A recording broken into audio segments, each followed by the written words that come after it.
My name is Diana Parker. I'm 32 years old.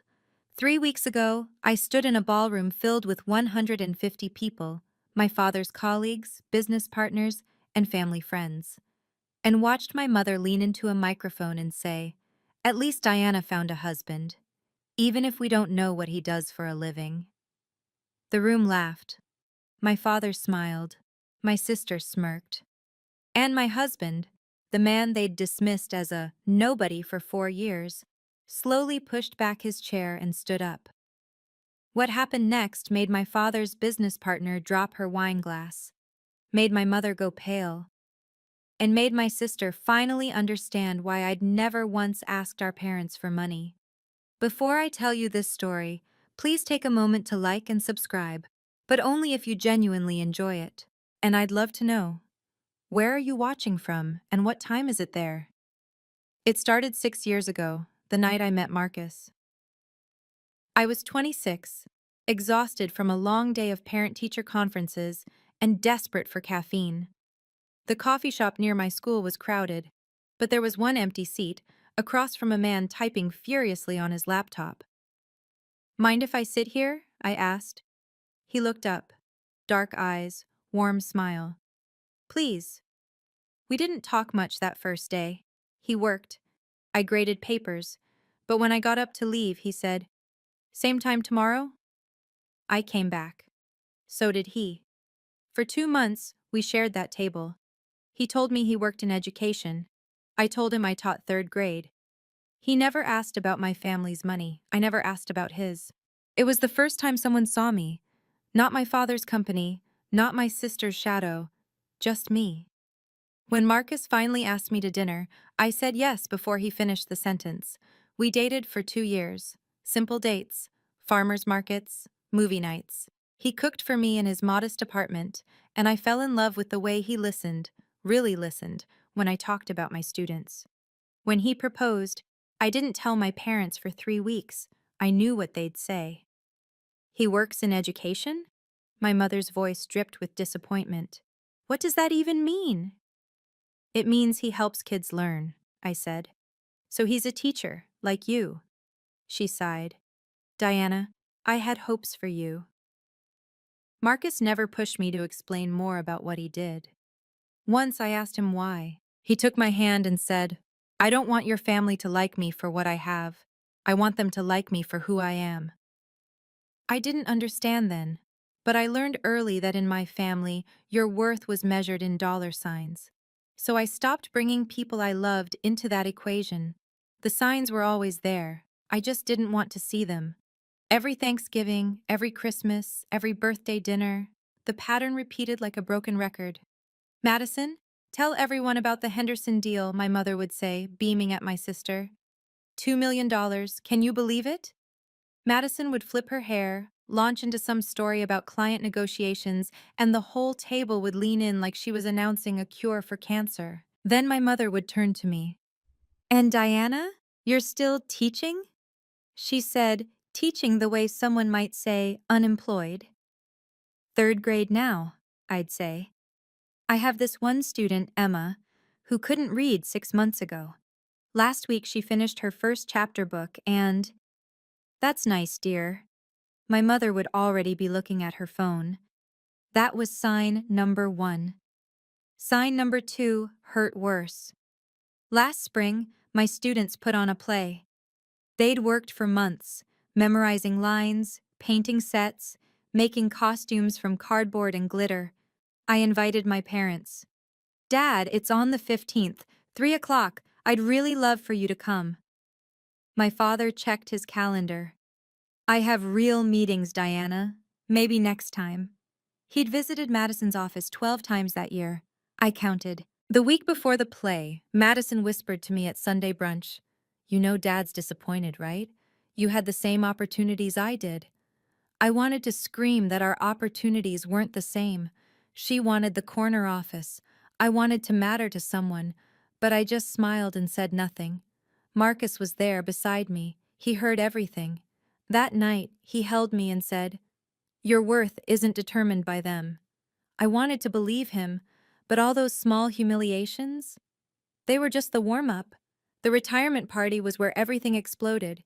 The invitation arrived on a Tuesday, an email, not even a proper card. You are cordially invited to celebrate Robert Parker's retirement after 40 years of excellence in real estate development. Madison got a hand-calligraphed invitation delivered by courier. I know because she posted it on Instagram. My mother called that evening. Diana, I need to discuss the seating arrangements. Okay? You and Marcus will be at table 14. I pulled up the venue layout on my laptop. Table 14 was in the back corner, near the kitchen doors. Mom, that's the furthest table from the stage. Well, we have important guests. The Walshes are coming, the Hendersons, people your father actually does business with. I swallowed the lump in my throat. Fine. And Diana, wear something nice. There will be important people. She paused. Try not to talk too much about your little school. These people have real careers. She hung up before I could respond. That night, I sat on the edge of our bed, staring at my phone. Marcus came in, saw my face. They seated us by the kitchen, didn't they? I nodded. Do you want me to come? I hesitated. Part of me wanted to protect him from them, but another part, a part I'd been silencing for years, was tired of facing them alone. Yes, I whispered. Please. Marcus sat beside me, took my hand. I've been quiet for 4 years because you asked me to, but if they hurt you again, I won't just sit there. His voice was calm, but there was something underneath, something I hadn't heard before. Marcus, what are you? He looked at me steadily. I think it's time. Time for what? I didn't ask. Maybe I was afraid of the answer. The night before the party, I couldn't sleep. I kept thinking about the future, about the children Marcus and I talked about having someday, about what I'd teach them. Would I teach them to stay silent when someone humiliated them? To smile and nod while being dismissed? To believe their worth depended on a job title or bank account? No, absolutely not. So why was I still teaching myself those lessons? I thought about the last family dinner. Madison had announced her promotion, Senior Vice President of Marketing at Dad's company. Everyone applauded. Champagne was poured. Then she'd leaned over to me and whispered, loud enough for the whole table to hear. Diana married down. At least I'm dating someone with ambition. Marcus was sitting right there. He heard every word. His jaw tightened, but he said nothing, because I'd asked him not to make waves. That night, after we got home, I found him standing at the window, just staring out at the city lights. I'm sorry, I said. I should have. Don't apologize for them. He turned to me. But Diana, I need you to understand something. This isn't sustainable. He was right. The next morning, I checked my email and found something my mother had accidentally forwarded. A message to Madison, sent 3 days earlier. Make sure Diana sits at the back table. We don't want her husband making small talk with the Walshes. God knows what he'd say about his education work. I read it 3 times. Each time it hurt more. I realized then that silence wasn't peace. It was permission. Permission for them to keep hurting me, keep hurting us. Something had to change. And the retirement party? That was going to be the turning point, one way or another. The grand ballroom of the Hartwell Hotel was everything my father loved. Excessive, expensive, and designed to impress. Crystal chandeliers, white tablecloths, a 12-piece orchestra playing soft jazz, 150 guests in designer gowns and tailored suits, all gathered to celebrate Robert Parker's 4 decades of excellence. Marcus and I arrived at 7. He wore a simple navy suit. I wore a black dress I'd bought on sale 3 years ago. At the entrance, my mother stood greeting guests like royalty receiving subjects. She wore emeralds, actual emeralds. Diana, she air-kissed my cheek. You came. Of course I came. It's Dad's retirement. Her eyes flicked to Marcus. And you brought him. My husband. Yes, She forced a smile. Table 14. In the back. We know. We made our way through the crowd. I felt the glances, the whispers. Parker's older daughter, the teacher, married to nobody special. Near the stage, I spotted Madison, red designer gown, diamond earrings, standing beside our father like she was the guest of honor. She saw me and waved, a little flutter of fingers that somehow felt condescending. Table 14, Marcus murmured. Convenient. It was worse than I'd expected. Not just near the kitchen, practically in it. Every time a server passed, we had to pull in our chairs. As we sat down, a woman at the next table turned around. Expensive suit, sharp eyes. I recognized her. Jennifer Walsh, one of my father's biggest business partners. She looked at Marcus, frowned slightly, tilted her head. Have we met? She asked him. Marcus smiled politely. I don't think so. Jennifer kept staring. Then she pulled out her phone and started scrolling. Something flickered across her face. Surprise? Recognition? But before she could say anything, the lights dimmed. My father took the stage. Before my father could speak, Madison appeared at our table. She held a champagne flute like a weapon. Diana, you actually came. Why wouldn't I? Just surprised, that's all. These events aren't really your scene. Her eyes slid to Marcus. Nice suit. Outlet? No, he said calmly. Just simple. Simple, right. She smiled. Marcus, remind me, what do you do again? I work in education. Education? She let the word hang there. Like tutoring? SAT prep? Something like that. So like Diana then, birds of a feather. Madison laughed at her own joke. Well, at least you have each other. I felt heat rising in my chest. My hands trembled under the table. Madison, I said quietly, don't you have somewhere else to be? Relax, sis. I'm just making conversation. She sipped her champagne. Dad's about to speak. Try not to look too bored, we have photographers. She sauntered away, hips swaying, clearly pleased with herself. Under the table, Marcus took my hand. His grip was firm, steady. You okay? He asked. No. Do you want to leave? I looked at my father on stage, at my mother beaming from the front row, at Madison positioning herself for the perfect photo op. Not yet, I said. I need to see this through. Marcus nodded slowly. She doesn't know what she's mocking. That's the saddest part. I didn't understand what he meant. Not then. The orchestra fell silent. The room settled. My father tapped the microphone. Welcome, everyone. Thank you for being here tonight. 150 faces turned toward the stage, smiling expectantly. And I sat in the back, near the kitchen, holding my husband's hand, telling myself that this time would be different. It wasn't. It was worse. My father had always been good at speeches, confident, commanding, the kind of voice that made people lean forward. 40 years, he began. 40 years of building something from nothing. 40 years of deals, negotiations, and yes, a few sleepless nights. Polite laughter rippled through the crowd. But I didn't do it alone. He gestured toward the front table. My wife, Helen. My rock. My partner in everything.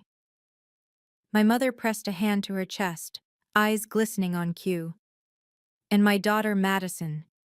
His voice swelled with pride. My legacy at the company.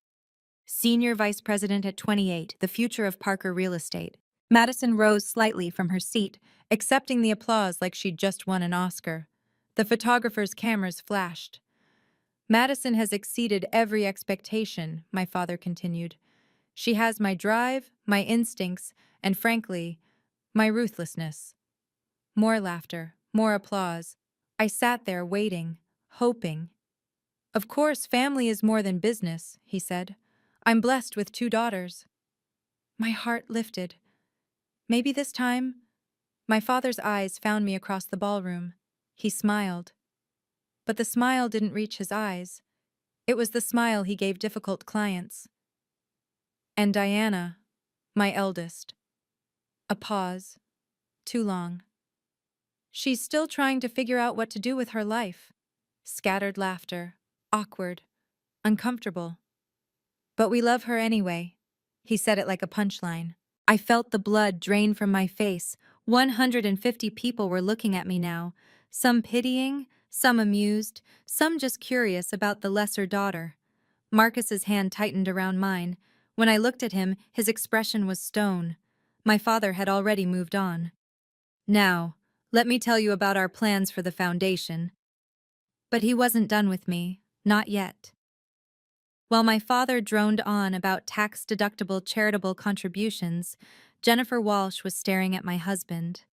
Not casually, intently, like she was solving a puzzle. She kept glancing at her phone, then back at Marcus, scrolling, zooming, comparing. I tried to focus on my father's speech, but her attention was impossible to ignore. Finally, she leaned across the gap between our tables. "Excuse me," she whispered. "I'm sorry, but I have to ask, have we really never met?" Marcus shook his head. "I don't believe so. You just look so familiar." She held up her phone, showing him something on the screen. "Is this Jennifer?" My father's voice cut through. "Care to share with the class?" She snapped her phone down, startled. "Just checking emails, Robert. Please continue." My father chuckled. "Always working. That's why I love you, Jen." The moment passed. Jennifer returned to facing the stage. But I saw her glance back at Marcus 2 more times, and I saw her expression, the barely concealed shock, the way her mouth opened slightly, then closed. She knew something, or thought she did. "Marcus," I whispered. What was she looking at? "Nothing important." "She recognized you." He squeezed my hand. "Let it go. For now." For now. What did that mean? Up on stage, my father was wrapping up his speech. "But enough about business. Let's talk about what really matters. Family." He extended a hand toward my mother. She rose gracefully and joined him on stage. "Helen, would you like to say a few words?" My mother took the microphone with the practiced ease of a woman who'd been performing her entire life. "Thank you, darling." She scanned the crowd, and then her eyes locked onto me. I knew that look. It never ended well. 3 hours earlier, as we were getting ready for the party, Marcus had done something strange. He'd reached into his briefcase and pulled out a plain white envelope, thick, official-looking. He slid it into the inside pocket of his suit jacket. "What's that?" I'd asked. "Insurance." "Insurance for what?" He'd looked at me then, really looked at me, and said, "For you, in case they go too far." I hadn't asked what was inside. Honestly, I didn't want to know. Part of me hoped we wouldn't need it, that this night would be different. But sitting here now, watching my mother take the microphone with that predatory smile, I thought about that envelope. What kind of insurance did Marcus have? And what did he think might happen tonight that would require it?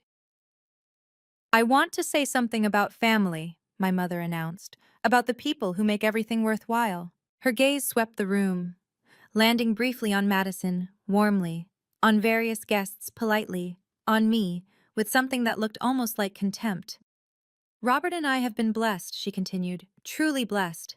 Our youngest, Madison, has made us so proud, following in her father's footsteps, building an empire." Madison raised her glass. Cameras flashed again. "And then there's Diana." My stomach clenched. "Our eldest has taken a different path." My mother's smile was surgical. "She teaches elementary school. 3rd grade, I think? Or is it 2nd now?" "3rd," I said, though no one could hear me from table 14. "But you know what? At least she found a husband." She paused for effect. "Even if we don't know what he does for a living." The room erupted in laughter, and I felt something break inside me. Not my heart, my patience. Beside me, Marcus slowly reached into his jacket. The laughter rolled through the ballroom like a wave. Some people tried to hide it behind their hands. Others didn't bother. My father took the microphone back from my mother, still chuckling. Now, now, Helen, be nice. But he was smiling, enjoying it. Diana has her own talents. He said talents the way you'd say quirks about a difficult child. Some people are meant to lead, he continued, gesturing grandly. Others are meant to support. Diana has always been a supporter. I sat frozen, unable to move, unable to breathe. This wasn't a speech. It was a public execution. We've tried to guide her, of course, offered her positions at the company, offered to pay for her MBA, but Diana chose, well, whatever it is she chose. Sympathetic murmurs from the crowd. Poor Robert, such a disappointing daughter. But that's family, right? You love them anyway, even when they don't meet expectations. He raised his glass. To family, complicated as they may be. 150 glasses rose in response. To family! And there I sat, at the table by the kitchen, while everyone toasted to my failure. Marcus's hand was no longer holding mine. When I looked over, his chair was empty. He was standing. Marcus, I whispered, what are you doing? He didn't answer, just started walking, calm, measured, each step deliberate, toward the stage. Heads began to turn. Whispers rippled through the crowd. Who is that? What's he doing? My father noticed. His smile faltered. Can I help you? Marcus stepped onto the stage. He looked out at the sea of faces, investors, partners, friends, all of them strangers to him. Then he leaned into the microphone. May I have a moment? The room went silent. My father's confusion hardened into annoyance. I'm sorry, who are you? I'm Marcus, Diana's husband, the one you don't know anything about. A few nervous laughs from the crowd. My mother stepped forward, reaching for the microphone. This really isn't the time. I think it's exactly the time. Marcus's voice was quiet, but it carried. Every word crisp, every syllable controlled. My father forced a smile for the audience. Marcus, is it? Why don't we discuss this later, in private? No. The word landed like a stone. For 4 years, Marcus continued, I've sat at the back of your holiday dinners. I've listened to your wife mock my career. I've watched you dismiss your daughter like she's somehow less than. And I've stayed quiet, because Diana asked me to. He looked at me across the ballroom. His eyes were soft, sad. But I won't stay quiet anymore. My mother laughed, a brittle, uncomfortable sound. This is ridiculous. Helen, get security. No need. Marcus held up a hand. I'm not here to make a scene. I'm here to introduce myself, properly, since your family never gave me the chance. Madison pushed through the crowd, champagne sloshing. This is insane. Who does this guy think he is? Excellent question, Marcus said. Thank you for asking. He reached into his jacket pocket. My heart stopped. The envelope. But he didn't pull it out. Not yet. Instead, he straightened his tie and faced the audience. My name is Marcus Smith Parker. Jennifer Walsh made a sound, a gasp maybe. Her hand flew to her mouth. And I believe, Marcus said calmly, some of you may have heard of my company. The room seemed to hold its breath. Even my father looked uncertain now. What company? He asked. Marcus smiled.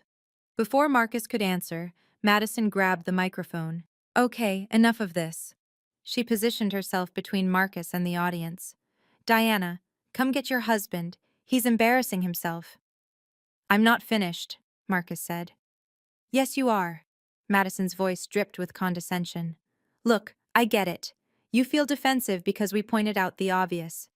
But let's be real here. She turned to the crowd, playing to them now. Diana married a guy who probably makes less than my assistant, and that's fine, really. Not everyone can aim high. Someone actually laughed, a loud, braying laugh from the back of the room. Maybe he's a tutor. Maybe he grades papers. Whatever working in education means. Madison made air quotes. The point is, this is Dad's night, not your night. So please sit down, go back to your little corner, and let the adults finish celebrating. She thrust the microphone at Marcus, expecting him to take it and slink away. He didn't. Instead, he took the microphone. And he smiled. Not a smug smile. Not a vengeful one. Just calm. "You're right," he said. "This isn't my night. But it became my night when your family publicly humiliated my wife in front of 150 people." Madison rolled her eyes. "Oh my God, so dramatic." "I work in education," Marcus continued, ignoring her. "You're right about that, but I don't grade papers, I don't tutor." He paused. Let the silence build. "I build educational platforms, technology that helps millions of children learn." Jennifer Walsh was nodding now, her face pale. "I knew it," she whispered. "I knew I recognized him." Madison's smirk flickered. "What are you talking about?" "My company," Marcus said, "is called EduSpark." Someone in the crowd gasped, and everything changed. "Okay, I need to pause here for a second. I know you're probably screaming at your screen right now. I was screaming inside too. If you're as invested in this story as I was living it, hit that like button. It really helps. And I have a question for you. Have you ever been publicly humiliated by your own family? Tell me in the comments. Because what happened next? Even I didn't see it coming. Now back to that ballroom. The name EduSpark moved through the crowd like electricity. I saw it happen in real time. First confusion, then recognition, then shock. A man at table 3 pulled out his phone, typed frantically, and showed his wife. Her eyes went wide. A woman near the stage put her hand over her heart. Jennifer Walsh was already on her feet. "Robert," she said loudly, "do you have any idea who this is?" My father looked lost, genuinely lost. What?" "EduSpark," Jennifer repeated. "The educational technology company. They were just valued at $200 million. It was on the cover of Forbes 3 months ago." The murmurs intensified. 200 million. Forbes. Cover story. Madison's face had gone from smug to confused to something approaching horror. That's not possible." "I assure you," Marcus said calmly, "it's very possible." My mother clutched my father's arm. "Robert, did you know about this?" "Of course I didn't know." His composure was cracking. "Diana never told us." "You never asked."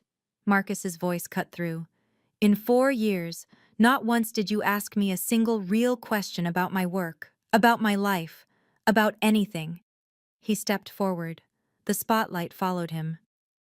"You assumed I was nobody because I didn't brag, because I didn't drop names or flash money, because I sat quietly at your holiday dinners and didn't try to impress you." The room was utterly silent now. No one moved, no one breathed. "Last year, Forbes named me one of their 30 under 30 in education. I've been interviewed by CNN, MSNBC, and the Wall Street Journal. I've had lunch with senators and shaken hands with 2 presidents." He looked directly at Madison. "I don't make less than your assistant, but if I did, that still wouldn't justify what you said about my wife." Jennifer Walsh pushed her way to the front. "I knew I recognized you. You were on the cover of TechCrunch last summer. The article about democratizing education." Marcus nodded. "That's right. I've been trying to get a meeting with your company for 6 months." She turned to my father, accusation in her voice. "Robert, you've been talking about getting into edtech. The opportunity was literally at your dinner table." My father's face was a mask of barely controlled panic. "I didn't. You never bothered to find out." Marcus reached into his jacket and pulled out the envelope. "But that's not why I'm up here." He opened it, removed a document. Thick, official. "This is a contract," he said. "A $5 million grant to fund STEM programs in underprivileged schools across Massachusetts." 5 million. The number rippled through the crowd. "The first recipient?" Marcus looked at me. His eyes were shining. Lincoln Elementary, Diana's school. I felt tears streaming down my face, not because of the money, not because of the status, because for the first time in my life, someone was standing in front of my family and saying, "Diana matters." Your daughter, Marcus continued, teaches children who have nothing. She shows up every single day for kids that society has forgotten. She buys supplies with her own money. She stays late to help struggling readers. She changes lives. His voice cracked slightly. And you call her a disappointment? You call her a supporter? He shook his head.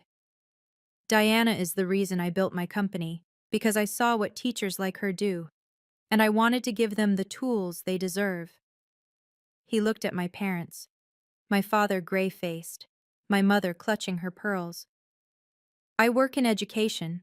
I just happen to own the company. Marcus held up the contract so everyone could see. The EduSpark logo at the top, his signature at the bottom, the school's name highlighted in yellow.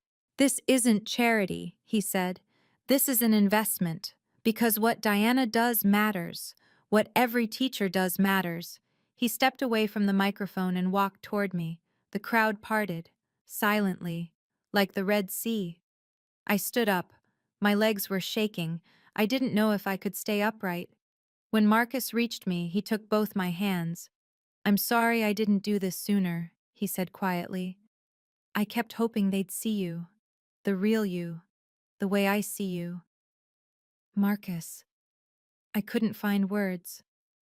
"I've never been prouder to be your husband." Behind us, I heard my mother's voice trembling. "Diana, honey, why didn't you tell us?" And there it was. The question that held everything that was wrong with my family. I turned to face her. My father stood frozen beside her. Madison had backed away from the stage entirely, trying to disappear into the crowd. "Would it have mattered?" I asked.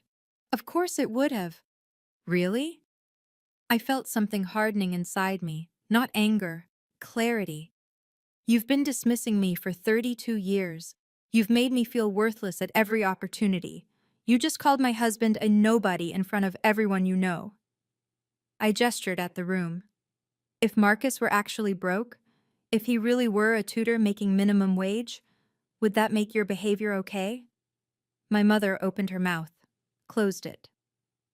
"That's what I thought."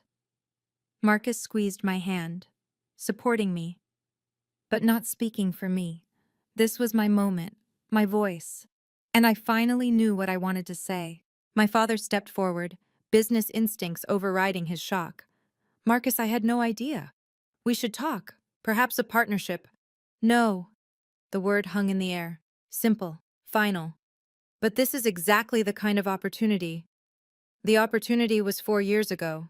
Marcus's voice was calm but immovable. "When you could have treated your daughter with respect. When you could have asked me a single real question instead of assuming I was beneath you." My father sputtered. "We didn't assume. You sat us by the kitchen. That was a seating arrangement issue. You forwarded an email telling Madison to keep us away from your important guests." My mother went pale. She'd forgotten about that. "How did you?" she started. "Diana showed me, the one you accidentally sent her." I watched my parents exchange a look. For the first time, they had no spin, no excuse, just the raw truth of what they'd done. "We can start over," my mother said desperately. "Family is family." "Is it?" I stepped forward. "Because you've spent my entire life making me feel like I'm not really part of this family, like I'm an embarrassment, a charity case." "Diana, that's not—" "You said you didn't know what my husband does for a living, but the truth is you never asked, not once, about him, about me, about what we're building together." Madison tried to interject from somewhere in the crowd. "This is so unfair. How were we supposed to know?" "You weren't supposed to know," Marcus said. "You were supposed to be decent. That shouldn't require a Forbes article." The crowd was motionless, watching, witnessing. My father looked around at his guests, his partners, his legacy, all of them staring. "Perhaps," he said tightly, "we should continue this privately." "No," I said. "I'm done doing things privately." I walked toward the stage. Marcus walked with me, his hand on the small of my back. Supporting, not leading. When I reached the microphone, I looked out at the crowd. All these people I'd been taught to impress, to perform for, to never disappoint. And I realized I was done performing. "I'm Diana Parker," I said. "The disappointing daughter." A nervous ripple of laughter. For 32 years, I've tried to earn my parents' approval. I chose a career I love, and they called it a waste. I married a man I love, and they called him a nobody. I showed up to every holiday, every birthday, every event, and they sat me by the kitchen. My voice was steady, stronger than I'd expected. "Tonight, you found out my husband is successful by your definition of success. Wealthy, famous, influential." I looked at my parents. "But here's the thing, that shouldn't change anything. The way you treated me was wrong before you knew about Marcus's company. And the fact that you're only interested now that there's money and connections involved, proves exactly what I always suspected." My mother had tears in her eyes, real ones, performed ones. I couldn't tell anymore. "Diana, please. I'm not finished." She fell silent. "I have a job that matters, a husband who loves me, a life I built without your approval." I took a breath. "And from now on, respect is the minimum requirement. Not optional, not conditional on who my husband is, just basic respect." I looked at Madison, at my mother, at my father. "If you can give me that, we can try again. If you can't?" I took Marcus's hand. "Then this is goodbye." We turned, and we walked out. 150 people watched us go. We didn't speak until we were in the car. Marcus drove. I sat in the passenger seat, staring out the window, watching the city lights blur through my tears. "Are you okay?" he finally asked. "I don't know." I wiped my face. "I feel empty, like I've been holding something heavy for years and I finally put it down." "That's not empty, that's light." I laughed. A wet, broken sound. My phone hadn't stopped buzzing since we left. I finally looked at it. 23 missed calls, 14 from my mother, 6 from my father, 3 from Madison. Voicemails were piling up. I played my mother's first message. "Honey, please come back. This was all a misunderstanding. We need to talk." Misunderstanding. Like she'd accidentally mispronounced my name. My father's voicemail was shorter. "Marcus seems like a great guy. Let's have dinner. I have some ideas about—" I deleted it before he could finish pitching a business deal. Madison's text was the most revealing. I read it out loud to Marcus. "I can't believe you hid this from us. That's so selfish." He shook his head slowly. "Selfish. She still thinks she's the victim. Of course she does." I turned my phone off, let the silence settle around us. "Do you regret it?" I asked. "Staying quiet for so long?" "Sometimes." He reached over, took my hand. "But I didn't do it for them. I did it for you. Because you asked me to." "I know." "And tonight?" I thought about it. About my mother's face, my father's panic, Madison's horror. "Tonight," I said. I finally said what I needed to say. "Are you glad?" I watched the road ahead. Dark, uncertain. "Not yet," I admitted. "But I think I will be." The fallout started the next morning. Jennifer Walsh called Marcus at 8 a.m. I listened from the kitchen while making coffee. "I want to apologize for last night," she said. "I had no idea Robert's family would—" "Well, that was appalling." "It wasn't your fault," Marcus said. "Still, I've been trying to get a meeting with EduSpark for 6 months. I kept going through Robert, thinking he might have connections. Turns out the connection was at his daughter's table." She laughed, but there was an edge to it. "Anyway, I'd love to discuss partnership opportunities. When you're ready." After she hung up, Marcus looked at me. "Jennifer was my father's biggest potential investor." "Was?" She called him this morning, withdrew her interest in his development project. I should have felt satisfied. I didn't. But I didn't feel guilty either. Over the next week, the story spread through Boston's business community like wildfire. Robert Parker's family publicly humiliated a $200 million CEO at his own retirement party. Not just any CEO, the Forbes 30 Under 30 CEO who'd been on CNN. The optics were devastating. Two deals my father had been cultivating for months fell through. The partners cited concerns about judgment and reputational alignment. In business, I learned, reputation is currency. That night, my father's account was overdrawn. Madison was quietly removed from the Henderson project. Too much awkwardness, apparently. She blamed me, of course. Texted me a long rant about how I'd destroyed everything. I didn't respond. The most surprising call came from my father's company's PR team. They wanted to know if Marcus would consider a joint statement, something about healing family rifts and moving forward together. Marcus declined. There's nothing to spin, he told them. The truth is the truth.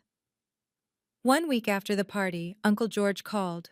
George was my father's older brother, the one who'd left Parker Real Estate 30 years ago to become a high school principal. The one my father called the family disappointment before I inherited the title. Diana. His voice was warm, familiar. I heard about the retirement party. I'm sure you did.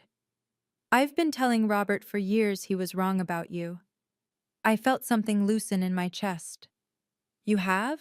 Every Christmas, every Thanksgiving, every time he made some comment about your little teaching job. Uncle George sighed. He never listened. Your father only hears what he wants to hear.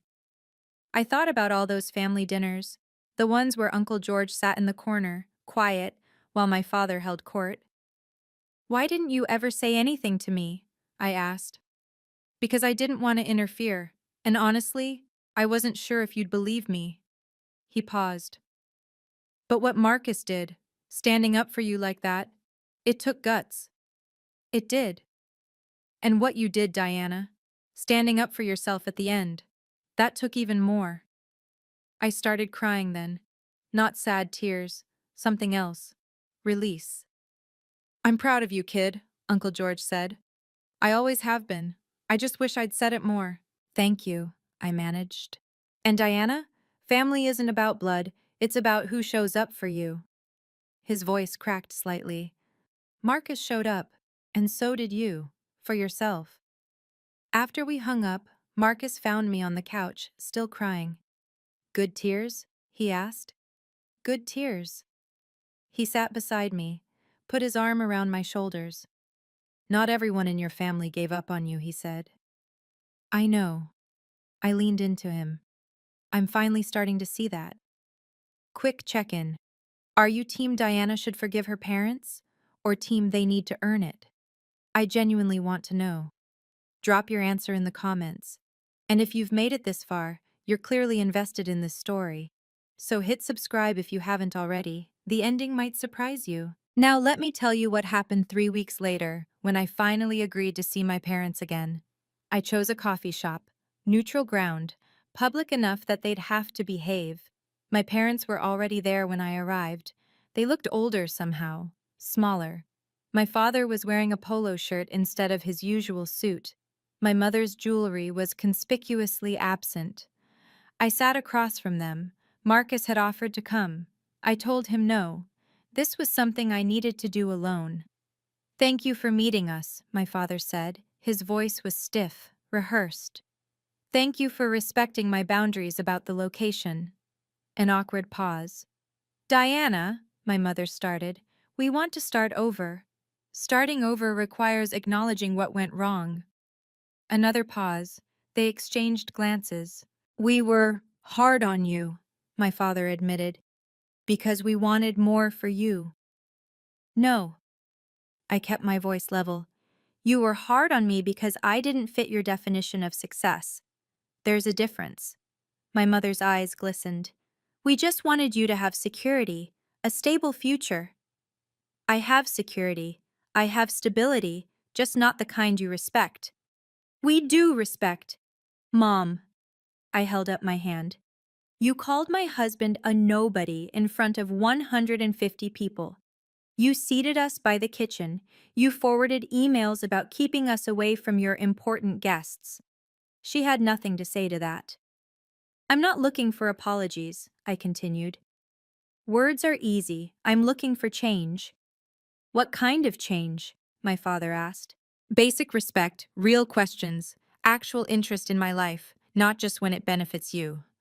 I looked at both of them. I'll give you a chance, but it's conditional, respect first, always. My mother nodded. My father cleared his throat. We can do that, he said. We'll see. That night, Marcus and I sat on our balcony. The city sparkled below us.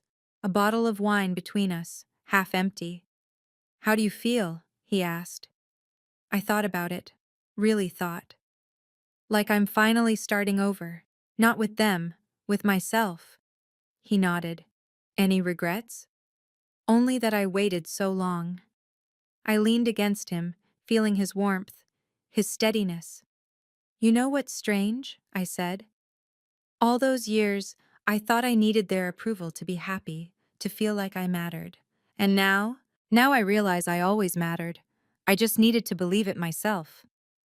Marcus kissed the top of my head. You changed thousands of children's lives. You showed up every single day for kids nobody else cared about. That matters. I know. And for the first time, I actually believed it. We sat in comfortable silence for a while. The sounds of the city drifted up. Distant traffic, someone laughing, a dog barking. What happens next? Marcus asked. I smiled. We keep building. The school program. Our life. Whatever comes. Together? Always together. I thought about my students. About Emma, who could finally read. About the STEM program that would change everything. About the life I'd built with my own hands, my own heart. I thought about my parents. Maybe they'd change. Maybe they wouldn't. But either way, I was done waiting for their validation. The people who love you don't make you prove your worth. They celebrate it. Marcus had taught me that. And now I was teaching it to myself. You know what? I said. What? I smiled at him. Really smiled. I think I'm going to be okay. And for the first time in 32 years, I meant it. And that's my story. Thank you for being here until the very end. If this resonated with you, if you've ever felt unseen by the people who were supposed to see you most, I hope you know your worth isn't up for debate. If you enjoyed this, please subscribe and check out another story in the description below. I'd love to hear your thoughts in the comments. What would you have done in my place? See you in the next one.